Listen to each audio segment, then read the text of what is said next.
Clap.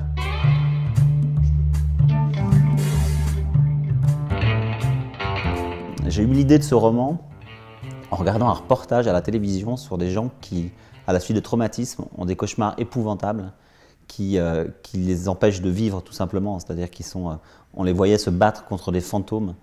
Et je me suis dit, mais quelle puissance, cette puissance onirique là, c'est incroyable. Et donc j'ai imaginé, dans mon roman Réveille-toi, l'histoire d'un homme qui a subi une greffe cardiaque, qui à la suite de cette greffe se met à faire des cauchemars horribles, affreux, à tel point qu'il perd toute vie sociale, sa femme le quitte, il perd son job, et il va s'installer dans un petit appartement au-dessus d'une station essence, dans laquelle il va faire ses courses. Donc il ne vit plus qu'en autarcie, en allant acheter des sandwichs dans cette station essence.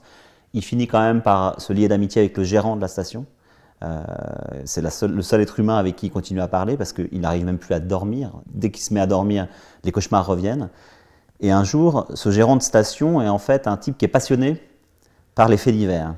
Et un soir, il lui dit écoute cette histoire, regarde ce qui s'est passé. Cette fille qui a été torturée, assassinée à Paris, et il lui raconte un peu le meurtre, etc. Et tout à coup, il voit son interlocuteur blêmir, parce que c'est exactement ce que mon héros a rêvé 3 jours avant.